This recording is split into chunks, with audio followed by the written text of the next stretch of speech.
picked it, 0% win rate. Well, And unfortunately, he's also choosing it into the Kufra. exactly. So, That was the Exactly. point I was trying to make. But I think it opens up the possibility for Aura to actually use that split push strategy. Because for now, for the side of Alter Ego, they want to go for team fights, it looks like, right? They have a very good amount of crowd control, a good amount of dive, but they don't have a lot of people who can go 1v1, and that might be where the Ling will actually come in handy, especially in that mid to late game. But with the Paquito here, that will be a skill matchup we'll have to see. With the Ruby though, that will be a huge problem, but Pi will be the one on that Yuzong, not Nino. All right, interesting. Nino is going to be on the... Yeah, all right. That's really, really interesting here coming in from the side of Alter Ego. So, Paquito. Nino on the Paquito. In the gold lane. What are your thoughts on this? Both of you guys. Let's start with you, Eterna. Based on the draft, who do you like? honestly, based on drafts, I'll go for Aura. Just because I don't like the Paquito pick per se. But it all comes back down to execution, I guess. Well, I think just at a glance, I really feel like Aura has more flexibility, but I like the straightforward nature of Alter Ego's proposition, so I'll go with them. All right, it's 1-1, and that means I'll be the tiebreaker and say that I personally like Alter Ego's composition better. I think Farsa won't have the right space to play, but it's time to jump to the land of Dawn. Ladies and gentlemen, it's time for game number 3. Based on the first 2 games, this is going to be a banger again. This will either get into the really late game or it's gonna end before 15 minutes. I think with both teams eager to prove the other wrong, I think there's no way this game gets into that later stages. Yeah. Rossi already jumping in onto high right now. Rex Lona is making his way here. High, forced to use that retribution onto the orange buff. Using the Finch Boys to get away, but he's going to be zoned out here. Let's see if he can get out. Finch Boys out. Pi is waiting, looking for an engage, and Rossi is on point. First blood by Samsung Galaxy A52s 5G. That was next level play by Rossi, being able to take out the Ling when he was on the wall. That takes quite amount of calculation, and they were actually able to pull it off. And therefore now Aura Fire is kind of behind when it comes down to it, because it is High getting picked off in the earliest stage of the game, similar to what they did to Alter Ego Esports in game number 1, and it has actually been taken onto them instead. So this is interesting because now Alter Ego Esports, they have the early game momentum. Let's see what they can do with it. If Alter Ego wants to actually push the issue and be a lot more aggressive, they have the benefit of having Rossi on the Kufra that can facilitate a lot more dives compared to Godiva on the Raw Firelight in game number 2. But right now, Nino will be the main target. Yeah, it's just Nino getting zoned away from this lane. Kabuki trying to get the better of Nino here. With the Beatrix Paquito, when we're talking about this matchup, it actually does favor Nino when it comes to trades, but as long as Kabuki is able to use that range properly, they'll be able to punish them. But in the mid lane, Facehugger gets picked off on the Farsa. Like I said, this is the problem with the Farsa. So vulnerable when it comes to these dives, and Alter Ego have all the tools to take him down. Rossi goes in for the Time's Revenge, able to connect onto Godiva, but Rex Lona will not have the range to follow it up further. Aura are the ones first here onto the turtle. Is going to be Tempest Blaze used, and instantly the Defiant Sword will be popped, but there you go. The bouncing ball is right there to stop him. Fluffy though gets picked off. It's a 1-for-1 right now. Pi looking for the Furious Dive. It's going to be Rossi actually jumping into Godiva. Pi picks up the killing spree. High jumps in on towards that fight, but it is just a 2-for-0 for the side of Alter Ego. 2-for-1 actually. Yeah, really good setup by the side of Alter Ego Esports, actually picking up Facehugger before they were going for that Lord. So without Facehugger's presence, it was going to be difficult for Aura Fire to actually take that away from Alter Ego Esports. And I did understand your statement saying that Facehugger would have a limited amount of space to be able to deal out the damage that he could. But I predicted that that would happen when it came to team fights. So this actually shows how active Pi is as an EXP laner, being able to actually zone out his own lane as well as actually go and travel to the mid lane to set up for these turtle and these neutral objectives. So already well done and very active movements coming in from Alter Ego Esports. Well, if they want to go proactive even more, they have the option of using the Black Dragon form to threaten the members of Aura away from the turtle. And with Pi being 3-0, that idea of having a backline presence that can be posing a threat towards Alter Ego is getting further and further away from reality. So we'll have to see. Alter Ego now claim control, and without any contest, with them being so behind as far as early game power spikes goes, I think Aurafire will let this go. Yeah, Aurafire adjusting towards their bad level 1 and instantly going for the trade in the bottom side. High picking up that minion, the jungle creep in the enemy jungle, going for the invade, and it is just a trade right now. High jumping onto Rossi though, just providing a little bit of poke as Kabuki is waiting in the bush. Goes in for the shotgun, but oh my god! What? Rossi gets deleted off the land of Dawn by... That was just crazy. Nino jumps on the 2, goes in for the knockout strike. Alter Ego now with the follow-up. Godiva still able to get away, but I'm still on that shotgun. What the heck just happened? I didn't even realize that was a 1v1 situation, how much What? damage was actually outputted, but here it just seems like Pi might get caught off guard. Yeah, he pops into Black Dragon form. Fluffy and High are still there. It's going to be the Furious Dive connecting on towards Fluffy, but the Feathered Airstrike perfectly positioned and perfectly utilized by Facehugger to get that kill. Yeah, a little bit of revenge there from the side of Facehugger. You know, you pick me off, I'll do the same to you. And instantly Facehugger is able to take his life instead. And now with that in mind, they do have 50 seconds left to properly set up this next Lord. And honestly, I feel like both teams actually have a fair chance of doing that. Yeah, both teams for sure have a chance. Amy going for the tower, ignoring Fluffy, but now 2v1. Oh, 2v1. High jumps in with the Finch Boys onto 3v1. Amy. He goes in for the ultimate. He doesn't survive. The Retribution will be able to burn him down. And once again, Amy in this game, 0-2-1. High jumps in onto Pi. He still actually has the passive, but the Feather Airstrike will be able to burst him down, and that's going to be the kill picked up by Aurafire. Godiva trying to clear the wave in the mid lane, but it's going to be Nino just munching on the turrets with the backup from Rexlona, zoning Kabuki away. It is Alter Ego with the proactive movements, but Aurafire with the instant reaction to these plays, and now they will be able to get the better trade. Not only did they get kills, but they got the turret in the top side, and now they're chaining it towards the Lord. I mean, the turtle. Yeah, they're timing it really perfectly. Their movements are really on point right now, but they can't discount the presence that Alter Ego Esports can bring, especially knowing that Pi is already active in here on the map. Yeah. Rossi goes in for the Tyrant's Revenge. Pi jumps in with a Black Dragon form as well, but there's no more follow-up. Rossi goes in for the Tyrant's Rage, but it's dodged away. High picks up the kill, but in the other side, Facehugger gets picked off as well. Godiva's next on the chopping block. Kabuki joins in with the shotgun. He goes in for some damage, but Pi will still be able to run away. Nino now, caught in the midst of it all, still has the flicker. He jumps back in with a knockout strike, and he's still able to jump out. Finch Poise no longer available. Fluffy trying to chase Nino down. He's still buying time, and he jukes Fluffy, but not for long. He gets caught inside of the bush. He goes in for the jukes once more, and it's just going to be a random chase here. Finally, High stops the man from being a nuisance. What the heck, Nino? Just die. I'm role-playing High. That's what he said. Wow. All right, but with that in mind, he has actually bought a lot of time for his team, knowing that they do want to watch this on the big screen. Ooh. So for those of you who want to watch us on the big screen, you feel the hype, you feel the passion, you feel the excitement, go ahead and check out Cinepolis as well as check out these new skins, guys. Sanrio characters, ex-Mobile Legends, bang, bang. And honestly, I haven't gotten one, but I will do that when I get home. Same. 100%. You know what else I'm going to get Cute. right after this game? I would prefer to have it right now, but I can't order it right now. We're casting. But ladies and gentlemen, grab your food at half the price. MPL ID X grab. And right now, Kabuki is just doing so much for Aurafire. Not only just getting the kills, getting the damage done, but also poking the enemies down with Renner. 900 gold lead still for Aurafire, but there's just one big question that I need to ask. This is for the viewers back at home and for you as well, Arashi. Amy is getting out-farmed by a Ling. Not really the best of situations, but right now in the mid lane. Yeah, it is going to be Pi jumping in for the Furious Dive. We'll be able to connect onto Facehugger as Rossi picks up the kill. They're looking for more. Godiva is caught in the midst of it all, still able to run away. But Rossi, he's looking for more. Furious Dive, going to be popped, but not going to be able to connect on towards Godiva. On the backside, though, it's going to be Rexlona targeted. He's going to get taken down. Fluffy picks up the kill, and it is just a 1-for-1. How do these trades keep on happening? It doesn't make sense. Alter Ego are first on the board, and they're still looking for fights. Godiva trying to juke away from the Tyrant's Revenge. Will be able to do so. Falling Star Moon once again by Fluffy.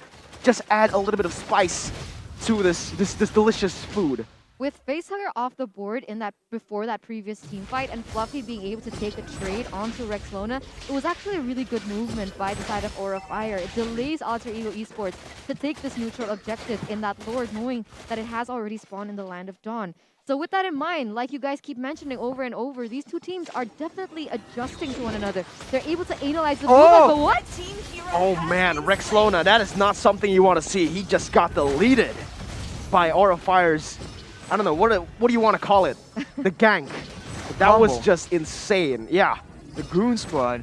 And honestly, I think Alterego, since about the 8-minute mark, I think after Rasi got hit by that one shot from Kabuki, he just lost a bit of confidence in how tanky he is, and he just isn't as proactive as he used to be. But as I mentioned, that he is all the way in the front line. Yeah, Nino goes in for the knockout strike onto Fluffy. It's going to be high jumping over the Divine Sword as well. Amy on the run for the hills, will be able to get out, but it's going to be Rasi jumping in. Tyrant's Revenge connecting, but High dodging away from the Tyrant's Rage. Oh! It is so much damage placed on towards Nino. He gets caught, and it's a 1-for-0. High is looking for more right now. He's still going to be the one getting caught though, as Facehugger will be able to follow up Godiva's son. It's a 2-for-0 and a free Lord on the side of the Dragons. Nice movement there by the side of Aura Fire, being able to secure this Lord, and will actually help them a lot in terms of objectives, knowing that Alterego Esports, they aren't as disciplined as they were in terms of lane control here in game number 3, and we can already see them pushing in the mid, in the top side as well, and therefore Alterego Esports, they are forced to put all their resources all across the map, kind of scatter what was previously a more consistent 5-man team fight.